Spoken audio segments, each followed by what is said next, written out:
Hi. Hello everyone. Welcome back to the second module for the chapter How do organisms reproduce.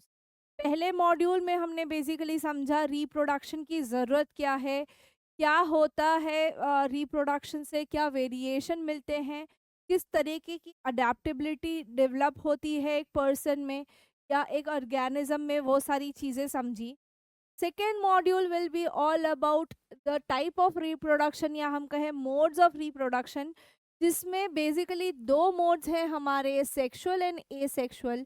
और ये module हम completely dedicate करेंगे towards asexual reproduction. Asexual reproduction क्या होता है, किस तरीके से होता है, उसमें कितने डिफरेंट डिफरेंट मोड्स हैं, वो सारी चीज़ें हम इधर समझेंगे इस मॉड्यूल में। ठीक है, तो बेसिकली अगर हम बात करें एसेक्सुअल रिप्रोडक्शन की, तो यहाँ पे generally only a single parent is involve, एक ही पेरेंट इन्वॉल्व होता है। ठीक है, सिंपल एंड स्मॉल ऑर्गेनिजम्स यानी कि हमारे माइक्रोब्स या हम कहें micro organisms basically asexual mode of reproduction से रिप्रोड्यूस करते हैं अपने ऑफस्प्रिंग्स इस दुनिया में through the method of asexual reproduction लाते हैं। अगर हम इसमें एग्जाम्पल देखें तो अमीबा हमारा मोस्ट कॉमन एग्जाम्पल बनता है। अमीबा, पैरामीशियम, ये सारी चीज़ें, ये सारे माइक्रोब्स हमेशा एसेक्सुअली रिप्रोड्यूस करते हैं। सेक्सुअल रिप्रोडक्शन में हमें दो पेरेंट्स की ज़रूरत पड़ती है, टू पेरेंट्स आर इन्वॉल्व। यहाँ पे हम human, dog, elephant, birds, plants, हर चीज़ को हम सेक्सुअल रिप्रोडक्शन में समझेंगे इन डिटेल। ठीक है, तो ये जो सारे हमारे मेथड, ये जो सारे हमारे फोटोज हैं, ये सारे सेक्सुअल रिप्रोडक्शन से अपने ऑफस्प्रिंग्स इस दुनिया में लाते हैं, ये हैं।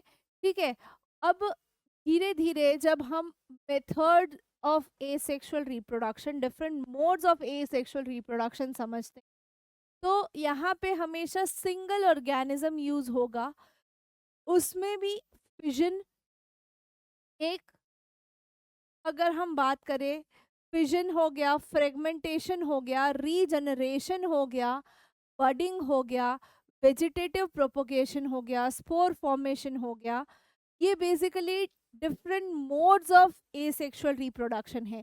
या तो वो फिजन से रीजनरेट करेंगे, फ्रेगमेंटेशन से अपने ऑफस्प्रिंग्स लाएंगे, रीजनरेशन से, बडिंग से, वेजिटेटिव प्रोपोगेशन से या स्पोर फॉर्मेशन से। इन सब को एक एक करके डिटेल में समझते हैं। सबसे पहले स्टार्ट करते हैं फिजन से। फिजन से हमें समझ ये आती है कि एक सिंगल पेरेंट ब्रेक डाउन होता है इनटू टू और मल्टीपल। ठीक है, जब हम बाइनरी फिजन बोलते हैं, बाइनरी यानी दो, और दो पार्ट में डिवाइड होना, फिजन यानी बेसिकली डिवीजन होना, तो सिंगल पेरेंट का दो में डिवाइड होना, that is binary fission. Single parent का दो में डिवाइड होना, दैट इज बाइनरी फिजन। ठीक है, अगर हम बात करें कि भाई बाइनरी फिजन दो इंडिविजुअल में डेवलप होता है, single parent gets developed into two individual, the living cell divides into two equal और नियर बाय इक्वल पार्ट्स, मोटा मोटी ऑलमोस्ट सेम दो इक्वल पार्ट में डिवाइड होते हैं अ सिंगल लिविंग ऑर्गेनिज्म। ठीक है, जनरली प्रोकैरियोट्स लाइक बैक्टीरिया में हमें ये देखने को मिलता है, बैक्टीरिया में हमें जनरली फिजन देखने को मिलता है। प्रोटोजोआ में देखने को मिलता है paramecium, the chappal like structure, ये एक प्रोटोजोआ है, यूग्लिना। ठीक है, ये अमीबा, ये सारी चीज़ों में हमें बाइनरी फिजन देखने को मिलता है। अगर आप अमीबा का देखो तो बाइनरी फिजन कुछ इस तरीके से होता है, a single amoeba breaks down into two daughter cells. ठीक है, a single parent into two daughter cells. ठीक है, तो ये होता है बाइनरी फिजन, ऑलमोस्ट हाफ करता है। ठीक है, ऑलमोस्ट हाफ, तो यहाँ पे हम इसे सिंपल बाइनरी फिजन भी कहते हैं। पैरामीशियम जैसे जो ऑर्गेनिजम्स हैं, पैरामीशियम का अगर आप इमेज देखो तो ये किस तरीके से कटेंगे। हमारा जो अमीबा है वो इजीली लॉन्गिट्यूडनल सेक्शन उसका कट हो सकता है, बट पैरामीशियम जनरली हमारा ट्रांसफर सेक्शन यानी कि हॉरिजॉन्टल सेक्शन में कट होगा इनटू टू, और दोनों में सारे कैरेक्टरिस्टिक्स ट्रांसफर होंगे। ठीक है, बाइनरी फिजन में दोनों में सारे कैरेक्टरिस्टिक ट्रांसफर होंगे थ्रू हॉरिजॉन्टल या ट्रांसवर्स सेक्शन। ठीक है, ट्रांसवर्स सेक्शन से बीच से आधा एग्जैक्ट कटेगा और दोनों में इक्वल कैरेक्टरिस्टिक जाएंगे। इसको हम ट्रांसवर्स बाइनरी फिजन भी कहते हैं। इसको हम ट्रांसवर्स बाइनरी फिजन भी कहते हैं। समझ आई बात? ठीक है, चलिए, जैसे युग्लिना हो गया या लेशमेनिया हो गया। ठीक है, ये ऐसे ऑर्गेनिजम्स हैं कि भाई यहाँ पे जो बाइनरी फिजन होता है वो लॉन्गिट्यूडनल सेक्शन होता है। एग्जैक्ट बीच में से हाफ होगा, एग्जैक्ट बीच में से उनका सेक्शन बनेगा, और दो पेरेंट एक पेरेंट सेल से दो डॉटर सेल्स डेवलप होंगे। एक पेरेंट सेल से दो डॉटर सेल्स डेवलप होंगे। ठीक है, किसके केस में? युग्लिना और लेशमेनिया के केस में लॉन्गिट्यूडनल या वर्टिकल सेक्शन होंगे इन द बाइनरी फिजन। ठीक है, इसको लॉन्गिट्यूडनल बाइनरी फिजन भी कहते हैं।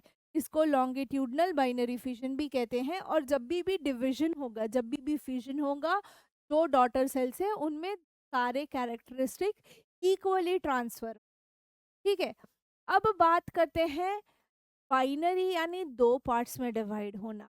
अब आता है मल्टीपल फिजन यानी कि मल्टीपल पार्ट्स में ब्रेक डाउन होना। मल्टीपल पार्ट्स में वो छोटे छोटे पार्ट्स में बहुत ज़्यादा मल्टीप्लाई हो जाता है। अभी यहाँ पे मैंने एग्जाम्पल अमीबा का भी दिया है। अमीबा बाइनरी फिजन भी दिखाता है, अमीबा मल्टीपल फिजन भी दिखाता है। प्लास्मोडियम और अमीबा ये हमारे मल्टीपल फिजन के एग्जाम्पल हैं। यहाँ पे ये कहाँ कब होंगे? जब अनफेवरेबल कंडीशंस हो। अनफेवरेबल कंडीशंस यानी कि टेम्परेचर वेरिएशन, ह्यूमिडिटी ज़्यादा हो गई, बारिश ज़्यादा हो गई, या हम कहें कि भाई वाटर जो है, या जो हम कहते हैं कि एटमॉस्फेरिक प्रेशर वगैरह जो है, वो सारे जो अनफेवरेबल कंडीशंस जहाँ पे इनका ग्रोथ पॉसिबल नहीं है, जिस फेवरेबल कंडीशंस में इनका ग्रोथ होता है बट वो फेवरेबल कंडीशंस नहीं होती, then they undergo multiple fission, multiple breakdown होता है। अमिग्मा almost becomes round and secretes a hard covering known as cyst। तो अपने आजू बाजू एक हार्ड कवर बनाती है जिसको सिस्ट कहते हैं। ऑलमोस्ट अमीबा जो इरेगुलर शेप का है वो राउंड शेप में कन्वर्ट हो जाता है, और उसी के अंदर उसका जो न्यूक्लियस है वो मल्टीपल टाइम्स, मेनी टाइम्स उसका न्यूक्लियाई डिवाइड हो जाता है, और वो एक ही सिस्ट के अंदर इतने सारे न्यूक्लियाई हो जाते हैं कि हम कहते हैं कि यहाँ पे डिवीजन ऑफ साइटोप्लाज्म, साइटोप्लाज्म का डिवीजन होता है, एंड इससे बहुत सारे डॉटर सेल्स बनते हैं। इससे बहुत सारे डॉटर सेल्स क्रिएट होते हैं। और जब फेवरेबल कंडीशन होगी, ये सब कब होगा मल्टीपल डॉटर सेल बनना? जब कंडीशन अनफेवरेबल होगी, जब अमीबा के लिए अपनी संतुष्टि के लिए जो कंडीशन होनी चाहिए वो नहीं होगी। पर the moment condition turns out to be favourable, ये सिस्ट टूट जाएंगे, ये सिस्ट ये लेयर टूट जाएगा, और अंदर से जितने भी डॉटर सेल्स बने हैं वो सारे रिलीज आउट हो जाएंगे। अंदर से जितने भी डॉटर सेल्स बने हैं वो सारे रिलीज आउट हो जाएंगे। ठीक है, नेक्स्ट हम देखते हैं बडिंग। बडिंग इन ईस्ट कुछ इस तरीके से छोटा बड बनता है, and that continues to multiply to a larger level. ठीक है, जनरली ईस्ट में देखने को बहुत अच्छे से मिलता है। स्मॉल आउट ग्रोथ धीरे धीरे एक पेरेंटल सेल में से बनता है, जहाँ पे न्यूक्लियस जो है पेरेंट सेल का वो डिवाइड होता है और वो स्मॉल आउट ग्रोथ में भी जाता है। आधा न्यूक्लियस वो डॉटर सेल में माइग्रेट कर जाता है, आधा इन द पेरेंट रहता है। ठीक है। और जैसे जैसे बर्ड की साइज इंक्रीज होती है, जो आउटग्रोथ है उसकी साइज इंक्रीज होती है, और एक टाइम के बाद जब बर्ड कंप्लीटली डेवलप हो जाता है, वो सेपरेट आउट हो जाता है और फर्दर ग्रो करता है। एक टाइम के बाद जब वो प्रॉपर ग्रो हो जाता है, वो सेपरेट आउट होता है, and then it becomes a parent cell again, it becomes a parent cell again. ठीक है। तो यहाँ पे क्या है, बर्डिंग इन ईस्ट अगर हम बात करें, तो बेसिकली पेरेंट से छोटा आउटग्रोथ जब होता है, तो न्यूक्लियर डिवाइड होके उस आउटग्रोथ में जाता है, और वही आउटग्रोथ जब कंप्लीटली डेवलप होके एक बड बनाता है, वो सेपरेट आउट हो जाता है और फर्दर ग्रो करता है। ठीक है। अब बात करते हैं फ्रेगमेंटेशन की। क्या होता है फ्रेगमेंटेशन? नाम से समझो, फ्रेगमेंटेशन यानी कि एक ऑर्गेनिज्म के फ्रेगमेंट्स बनते हैं, एक पर्टिकुलर ऑर्गेनिज्म के फ्रेगमेंट्स बनते हैं। ठीक है। तो फ्रेगमेंटेशन अगर हम बोलें, अगर हम बात करें फ्रेगमेंटेशन की, तो यहाँ पे जो छोटे छोटे पीसेस बनते हैं, जो छोटे छोटे फ्रेगमेंट्स बनते हैं, उन्हीं से, ये जनरली मल्टी सेल्यूलर ऑर्गेनिजम्स में जिनकी सिंपल बॉडी स्ट्रक्चर है, कॉम्प्लेक्स बॉडी स्ट्रक्चर नहीं है, वहाँ देखने को मिलता है। स्पाइरोगायरा हो गया, यूलोथ्रिक्स हो गया, ये एग्जाम्पल्स हैं जहाँ पे फ्रेगमेंटेशन होता है। यहाँ पे एक ही ऑर्गेनिज्म के मल्टीपल फ्रेगमेंट्स बनते हैं।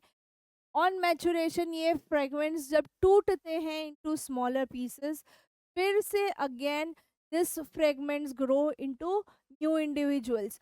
ये फ्रेगमेंट्स फिर नए ऑर्गेनिज्म में, न्यू इंडिविजुअल में रीजनरेट होते हैं, फिर से ग्रो होते हैं, रिप्रोड्यूस होते हैं। ठीक है। तो फ्रेगमेंट कब बनते हैं? जब जो पेरेंट है that is completely maturing out. ठीक है। जो पीसेस हैं वो बनना या फ्रेगमेंट बनना तभी होगा जब वो पूरा का पूरा मेच्योर हो चुका होगा, when there is complete maturation. ठीक है। रीजनरेशन की अगर हम बात करें, रीजनरेशन और फ्रेगमेंटेशन में जनरली डिफरेंस पूछा जाता है। रीजनरेशन समझ लेते हैं, फिर मैं इनके डिफरेंस की भी बात करती हूँ आपके साथ। ठीक है। रीजनरेशन क्या है कि भाई कोई इंडिविजुअल कट जाता है या टूट जाता है मल्टीपल पीसेस में, तो वो पीसेस कंप्लीटली नए ऑर्गेनिज्म में ग्रो होते हैं, कंप्लीटली नए ऑर्गेनिज्म में ग्रो होते हैं। ज़रूरी नहीं है कि वो इंडिविजुअल पूरा का पूरा कटा हो, उसका कोई पार्ट भी अगर कट होता है, जैसे हम लिजर्ड्स की टेल देखते हैं, वो रीजनरेट करती हैं। ठीक है। तो वो पूरा पार्ट रीडेवलप होता है, ठीक है, इनटू अ न्यू वन।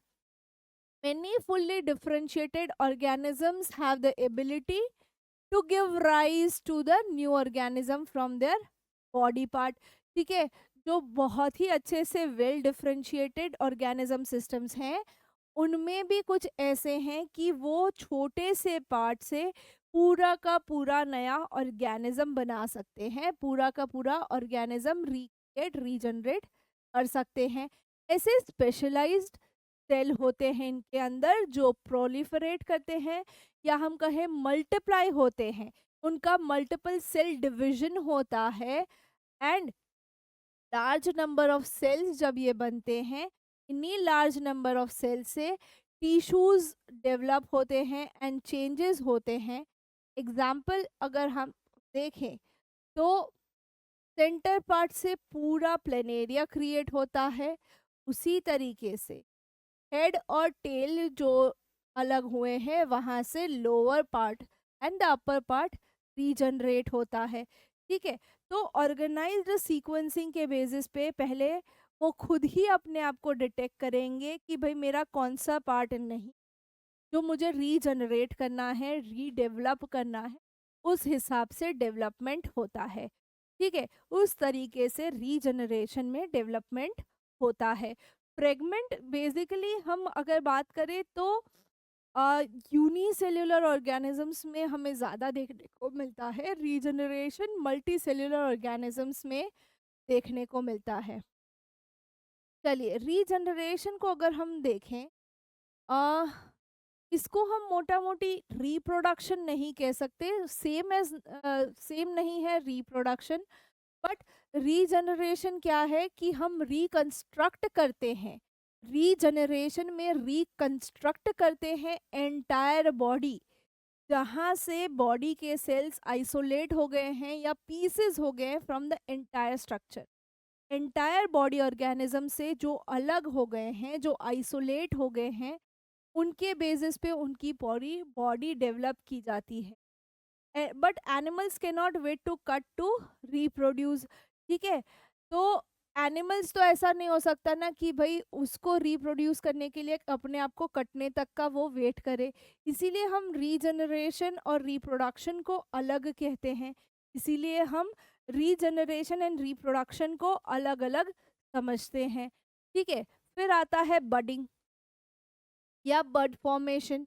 ये हाइड्रा में बहुत अच्छे से देखने को मिलता है। ठीक है, एक पेरेंट हाइड्रा का रीजनरेटिव सेल जो है वो पूरा का पूरा डेवलप होता है टेंटिकल के फॉर्म में, और यही टेंटिकल फिर बाहर डिटैच होके फिर से नया बर्ड बनता है। ये repeated cell division of one specific site, एक पर्टिकुलर साइट पे जो रिपीटेड सेल डिवीजन होता है उसके वजह से ऐसा बनता है, उसकी वजह से ये ऐसा बनता है। ठीक है, और ये स्पेसिफिक साइट पे जो आउटग्रोथ होता है, ये जो बर्ड बनता है, ये खुद एक टाइनी इंडिविजुअल में डेवलप होता है, जो कि डिटैच होने पे again it will fully mature and grow into a new independent individual. ठीक है, बडिंग समझ आई बात। बडिंग में क्या है कि भाई जो हमारा पेरेंट है उसमें एक पर्टिकुलर साइट पे रिपीटेड सेल डिवीजन होता रहता है, और वो जो आउटग्रोथ है वो मेच्योर होने पे सेपरेट आउट होता है। वो सेपरेट आउट आउटग्रोथ को हम बर्ड कहते हैं, जो कि अगेन एक नए इंडिपेंडेंट इंडिविजुअल में डेवलप होता है, अगेन एक नए इंडिपेंडेंट इंडिविजुअल में डेवलप होता है। ठीक है, बर्डिंग समझ आ रही है बात। बर्डिंग के बाद अगर हम बोले वेजिटेटिव प्रोपोगेशन, वेजिटेटिव प्रोपेगेशन बहुत हेवी वर्ड है। ठीक है, बट समझते हैं बेसिकली प्लांट्स में हमें वेजिटेटिव प्रोपोगेशंस देखने को मिलते हैं। आप जो अलग अलग कलर के प्लांट्स देखते हो, लीफ में कलर वेरिएशंस जो हैं, फ्लावर्स में जो कलर वेरिएशंस हैं, रोजेस हमें पहले खाली रेड कलर के मिलते थे, अब पिंक, ब्लू, ब्लैक, बहुत सारे येलो, वाइट, हर कलर के हमें रोजेस मिल जाते हैं। That is because of the phenomena या scientific invention known as vegetative propagation. Plant एक वेजिटेटिव ऑर्गेनिज्म है, वेजिटेटिव ऑर्गन जो है प्लांट के, like the root, stem and leaves, जहाँ पे बेसिकली सारे मेन प्रोसेसेस होते हैं प्लांट के, वो पार्ट्स पे हम वर्क करते हैं, वो पार्ट्स पे हम अलग अलग कॉम्बिनेशंस का वर्क करते हैं, और हमें नई नई वेराइटीज देखने को मिलती है। ठीक है, रूट्स, पोटैटोज हो गए, पोटैटोज के डिफरेंट वेराइटीज, इसमें ब्रायोफाइलम हो गया, और यहीं से कंप्लीटली न्यू प्लांट्स ग्रो होते हैं। जैसे पोटैटो हम लाते हैं तो उसके ऊपर छोटे छोटे बर्ड्स जैसा कुछ आउटग्रोथ हो जाता है when you keep it for longer time. उसको अगर आप सॉइल में दबा के रख दोगे तो उसमें से पूरा नया पोटैटो का प्लांट ग्रो हो जाएगा, और एक ही आलू से आपको बहुत सारे आलू मिल जाएंगे। घर पे आलू नहीं उगाने, हमें समझना है कि किस तरीके से होता है। घर पे ना आलू उगाने हैं ना प्याज लहसुन उगाना है, हमें अभी पढ़ाई करनी है। ठीक है, बट अगर हम लीव्स की बात करें तो ब्रायोफाइलम, ब्रायोफाइलम नामक एक पौधा है जिसकी लीव्स में इस तरीके से आउटग्रोथ होता है। ठीक है, ये लीव के जो आउटग्रोथ है वो अगेन वहीं पे लीव्स ही ग्रो होती हैं। बट इस लीव को अगर आप जमीन में गाड़ दो, इस पत्ते को अगर आप जमीन में गाड़ दो, तो पूरा प्लांट नया डेवलप हो जाता है, पूरा प्लांट नया डेवलप हो जाता है, रीजनरेट हो जाता है। ब्रायोफाइलम कुछ इस तरीके का दिखता है नेचर में। देखिए ये छोटे छोटे आउटग्रोथ्स हैं, और यहाँ नीचे रूट्स हैं, इन्हीं को अगर हम जमीन में गाड़ दे तो पूरा नया प्लांट ग्रो होता है। ठीक है, on the margins of the leaf हमें ये देखने को मिलते हैं, लीफ के कॉर्नर्स पे हमें ये इस तरीके से देखने को मिलते हैं, ठीक है। और फिर इसको हम रीग्रो कर सकते हैं। देखिए रूट डेवलप होती है न्यू प्लांट्स की तरह, इस तरीके से रूट डेवलप होती है, ये इसका मेच्योरिटी स्टेज है। यहाँ से फिर हम इससे नया पूरा प्लांट रीजनरेट करते हैं। वेजिटेटिव प्रोपोगेशन की जो अगर हम बात करते हैं, उसमें दो मेथोडोलॉजी यूज करते हैं हम, लेयरिंग या ग्राफ्टिंग कहते हैं उसको, जिसको हम basically sugar cane, roses, grapes वगैरह में अलग अलग वेराइटीज लाने के लिए यूज करते हैं। आप बोलोगे ग्रेप्स कैसे, तो ग्रेप्स में आपको रेड ग्रेप्स भी देखने को मिल जाती हैं, ग्रीन ग्रेप्स देखने को मिलती हैं, ब्लैक ग्रेप्स देखने को मिलती हैं, रोजेस के तो अलग अलग कलर हमें देखने को मिल जाते हैं। तो ग्राफ्टिंग एंड लेयरिंग प्रोसेस से ये होता है। लेयरिंग प्रोसेस जनरली हम शुगर केन और ग्रेप्स में यूज करते हैं कि हम उनकी जो डालियां हैं, या हम ग्रेप तो वाइन होती है, ठीक है, एक हम वाइन यार्ड में या ग्रेप यार्ड उसको कहते हैं, उसकी जो बेल है उसको उस तरीके से लेयर आउट करते हैं, उस तरीके से उसको बेंड करके फिर से चढ़ाते हैं, ताकि उसका ग्रोथ, जो उसके रूट्स हैं वो ज़मीन में रहे और वो पूरा फैल जाए बहुत अच्छे से। हर एक डंडे पे अगर हम ग्रेप या ग्रेप की जो हमारी ग्रेप की जो बेल होती है वो चढ़ाते हैं, तो वो इस तरीके से लेयर दर लेयर होता है। शुगर केन में भी उसके पार्ट्स को कट करके रीजनरेशन के लिए डाला जाता है, ठीक है। तो ये हमारा बेसिकली लेयरिंग मेथड होता है, जहाँ से शुगर केन में भी बर्ड फॉर्मेशन होते हैं, छोटे छोटे बर्ड्स निकलते हैं, वहाँ से उसको रीग्रो किया जाता है, ठीक है। ये आता है हमारा ग्राफ्टिंग प्रोसेस, जो हमें फ्लावर में कलर वेरिएशन देखने को मिलते हैं आजकल, that is because of grafting. तो हम क्या करते हैं, वाइट जो फ्लावर बनता है और रेड फ्लावर है, उसकी स्टेम्स को वी शेप में या क्रॉस सेक्शनल कट करके उसको टाई अप कर देते हैं और फिर उस प्लांट को ग्रो करने देते हैं। तो वो जो स्टेम हमने टाई करी है, वहाँ पे जो फ्लावर्स होंगे वो दोनों कलर्स का मिक्सचर ग्रो होगा, जो जनरली हम रोजेस में देखते हैं अलग अलग कलर्स, ठीक है। तो एडवांटेजेस क्या है वेजिटेटिव प्रोपोगेशन की, समझना ज़रूरी है कि plants can bear flowers and fruits earlier than those produce through seeds. अभी यहाँ पे जब हम ग्राफ्टिंग या लेयरिंग करते हैं तो हमें सीड्स की ज़रूरत नहीं पड़ती, हमें उनके जो फ्लावर्स और फ्रूट्स हैं वो पहले ही मिल जाते हैं सीड्स के बिना। अभी बहुत सारे फ्रूट्स ऐसे हैं जो सीडलेस मिल जाते हैं, ठीक है। तो उसका रीज़न यही है कि हमने वेजिटेटिव प्रोपोगेशन से उसमें वेरिएशन लाए हैं, और उन वेरिएशंस की वजह से हमें ये फ़ायदा है कि हम सीडलेस फ्रूट्स एंड फ्लावर्स हमें देखने को मिल जाते हैं, ठीक है। हमें सीडलेस फ्रूट्स एंड फ्लावर्स देखने को मिल जाते हैं। अगर हम सेकेंड एडवांटेज देखें, तो also used to propagate plants that have lost their capacity to produce seeds, bananas, oranges, rose, jasmine। समय दर समय रहते क्लाइमेटिक चेंजेस की वजह से कुछ प्लांट्स हैं जिनमें से सीड प्रोड्यूस होना अब ऑलमोस्ट बंद हो गया है। भी हम ऑरेंजेस मार्केट में लेने जाते हैं तो हमें सीडलेस मिलते हैं, ठीक है। मैंडरीन्स जो हम कहते हैं वो सीडलेस देखने को मिल जाते हैं, ऑरेंजेस में भी अब पहले जितने सीड्स नहीं आते, ठीक है। तो दैट इज, अब सीड्स है नहीं तो इनको रीग्रो कैसे किया जाए, इन्होंने अपनी सीड्स बनाने की कैपेसिटी लूज आउट कर दी है, ठीक है। तो इनको रीग्रो करने के लिए हम वेजिटेटिव प्रोपोगेशन मेथड का यूज करते हैं, हम वेजिटेटिव प्रोपोगेशन के थ्रू इनको रीग्रो करते हैं, ठीक है। जैस्मिन्स हो गया, रोजेस में जो वेरिएशन हमें देखने को मिलता है वो, ठीक है। उसके अलावा plant produce are genetically similar to the parent plant to have its all characteristic. हम जो भी मॉडिफिकेशन करते हैं, कलर वेरिएशंस लाते हैं, बट उनके जो जेनेटिक सिमिलैरिटी है, उनका जो जीन है, उनका जो बेसिक कैरेक्टर है कि भाई हमें पता है रोज इसी तरीके से दिखेगा, भले उसका कलर कुछ होगा, उसके जो पेटल्स होंगे उसका स्टाइल एक होगा, उसके पेटल का शेप एक अलग होगा। जब आप प्लांट की मॉर्फोलॉजी या फ्लावर की मॉर्फोलॉजी 11th-12th बायोलॉजी में समझेंगे, तब आपको समझ आएगा कि कैलिक्स पे जब एक प्लांट होता है तो कैलिक्स की पैटर्न्स अलग होती हैं। लीफ के पैटर्न के बेसिस पे हम उसको डाइवर्सिफाई करते हैं। 9th में जो डाइवर्सिटी वाला चैप्टर था, उसको डिटेल में समझाया गया है। तो उससे इतना हमें समझ आता है कि ये जो भी हम वेरिएशंस लाते हैं, बट इनका जेनेटिकली वो अपने पेरेंट प्लांट से सिमिलर कैरेक्टरिस्टिक होते हैं।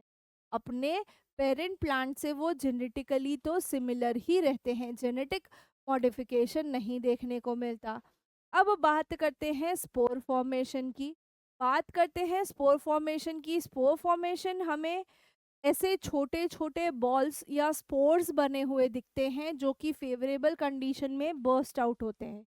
जनरली ब्रेड पे हमें इस तरीके का राइजोपस मोल्ड, ब्रेड मोल्ड देखने को मिलता है, जो कि ऐसे millions of thread like structures available होते हैं। आपके घर में ब्रेड हो, ठीक है, बहुत टाइम तक रखी हो या गीली हो के सॉगी हो के उसको एक जगह आपने रख दी हो, तो उसके ऊपर फंगस डेवलप होता है, उसके ऊपर कुछ इस तरीके से पोर फॉर्म होना शुरू हो जाता है। उसको आप माइक्रोस्कोपी ऑब्जर्व करो तो कुछ इस तरीके से दिखेंगे, which will continue to grow. ठीक है, वो कंटिन्यूअस ग्रो करते हैं। ठीक है, थ्रेड लाइक स्ट्रक्चर्स को हम हाइफे कहते हैं, जिसके ऊपर हमारे छोटे छोटे ब्लॉब्स होते हैं, जिसके अंदर बहुत सारे स्पोर्स होते हैं, स्पोरेंजियाज होते हैं। ये स्पोरेंजियाज जो भी स्पोरेंजियाज हैं, उसके अंदर कुछ इस तरीके से छोटे छोटे स्पोर्स या छोटे छोटे बॉल्स आपको देखने को मिलेंगे। अंडर फेवरेबल कंडीशंस ये जब जनरली कवर्ड होते हैं थिक वॉल से, ठीक है, जनरली कवर्ड होते हैं थिक वॉल से। बट जब भी ये डेवलप हो जाते हैं इनटू द न्यू वंस और उनको फेवरेबल कंडीशंस मिलती हैं, ये स्पोर्स ब्रेकआउट हो जाते हैं, ये स्पोरेंजिया ब्रेकआउट हो जाता है एंड ये स्प्रेड आउट हो जाता है, which eventually develops into a new individual which eventually develops into a new individual. ठीक है, कुछ इस तरीके से आपको देखने को मिलेगा व्हेन यू ऑब्जर्व माइक्रोस्कोपिकली। ठीक है, अब आता है plant tissue culture. Plant tissue culture क्या है कि भाई प्लांट के टिश्यूज को लेके हम उसका कल्चरिंग या हम उसका रीग्रो कराएं फॉर स्पेसिफिक कैरेक्टरिस्टिक्स। जब हम हेरिडिटी पढ़ेंगे ना, नेक्स्ट चैप्टर पढ़ेंगे, तब हम समझेंगे कि भाई बहुत सारे वेरिएशन होते हैं, बहुत सारे कैरेक्टरिस्टिक होते हैं जो कभी उभर के आते हैं, कभी दब जाते हैं। जो दब गए हैं वो कैरेक्टरिस्टिक अगर इम्पॉर्टेंट है तो उनको रीग्रो करके उनको बाहर लाने के लिए हम टिश्यू कल्चर की हेल्प लेते हैं। हम एक पर्टिकुलर टिश्यू जो वो कैरेक्टरिस्टिक दिखा रहा है उसको through the chemical process regrow करते हैं। थ्रू द केमिकल प्रोसेस हम वो प्लांट को ग्रो करते हैं और बेसिकली क्या होता है, वो प्लांट पूरा हमारी डिमांड के हिसाब से ग्रो हो जाता है। वो प्लांट हमारा पूरा हमारी डिमांड के हिसाब से या हम जिस पर्टिकुलर टिश्यू पे वर्क करना चाहते थे वो टिश्यू के स्पेशलाइजेशन के साथ ग्रो हो जाता है। ठीक है, टिश्यू कल्चर अगर हम बात करें तो न्यू प्लांट जो है उसमें से कुछ रिमूव करते हैं टिश्यूज या सेपरेट आउट करते हैं फ्रॉम द ग्रोइंग टिप।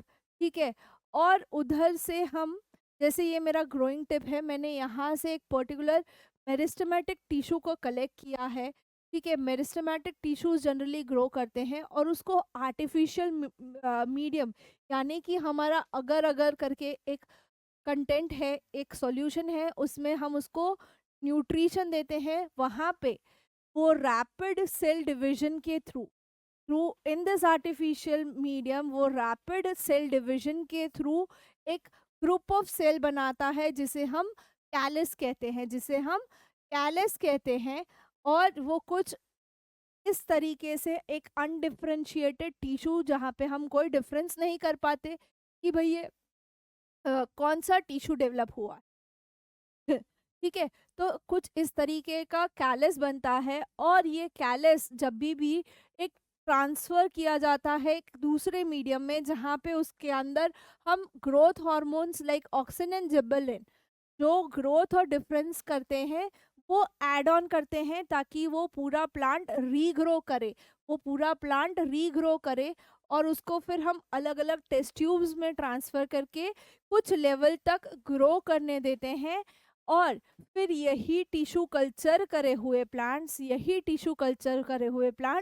हम सॉइल में इस तरीके से मेच्योर प्लांट्स में ग्रो होने के लिए ऐड करते हैं। हम इसी तरीके से इनको सॉइल में ऐड कर देते हैं, ताकि एक वो मेच्योर प्लांट में ग्रो कर सके। और जो हमारी रिक्वायरमेंट थी, by using that particular tissue, हमें जो कैरेक्टरिस्टिक चाहिए थे, उस तरीके के characteristic that group of plants में हमें इजीली देखने को मिले। तो यहाँ पे क्या होता है ना, from a single parent tissue culture में, सिंगल पेरेंट से हम मल्टीपल प्लांट्स ग्रो कर सकते हैं, जो कि एक डिसीज फ्री एनवायरनमेंट में ग्रो होते हैं, डिसीज फ्री कंडीशन में ग्रो होते हैं। तो जो हमारे नए वेरिएंट्स हैं सारे क्रॉप्स के, वो बेसिकली हम कहीं ना कहीं टिश्यू कल्चर पे डिपेंड करके रीग्रो करते हैं। ये हम जनरली हमारे आजू बाजू जो ऑर्नामेंटल प्लांट्स हैं उनके लिए, जो कलर वेरिएशंस हमें फ्लावर्स में चाहिए या लीव्स में चाहिए, इन सब के लिए हम बेसिकली टिश्यू कल्चर का मेथड यूज करते हैं। ठीक है, तो ये है हमारा complete knowledge about asexual reproduction जो हमें इस ग्रेड के लिए चाहिए। ठीक है, यहाँ पे हमारा एसेक्सुअल रिप्रोडक्शन खत्म होता है। हमने fission, binary and multiple fission दोनों समझा, फ्रेगमेंटेशन, रीजनरेशन समझा, बडिंग समझा, स्पोर फॉर्मेशन समझा, इसके अलावा वेजिटेटिव प्रोपोगेशन की दो मेथड समझी, ग्राफ्टिंग एंड लेयरिंग क्या होता है, और टिश्यू कल्चर को समझा। टिश्यू कल्चर में हमने ये भी समझा कि एक पर्टिकुलर कैरेक्टरिस्टिक को लेके हम कैसे पूरा complete like new variation of plants grow कर सकते हैं, एंड कहाँ पे वो हम सबसे ज़्यादा अप्लाई करते हैं। ठीक है, तो यहाँ पे ख़त्म होता है हमारा एसेक्सुअल मोड ऑफ रिप्रोडक्शन। मिलते हैं नेक्स्ट मॉड्यूल में, जहाँ पे हम डिस्कस करेंगे about the sexual mode of interaction reproduction, basically जहाँ पे पहले हम प्लांट रिप्रोडक्शन के बारे में बात करेंगे, प्लांट्स कैसे रिप्रोड्यूस करते हैं, एंड उसके बाद हम डिस्कस करेंगे अबाउट द ह्यूमन बीइंग। ठीक है, तो मिलते हैं नेक्स्ट मॉड्यूल में विथ सेक्सुअल रिप्रोडक्शन।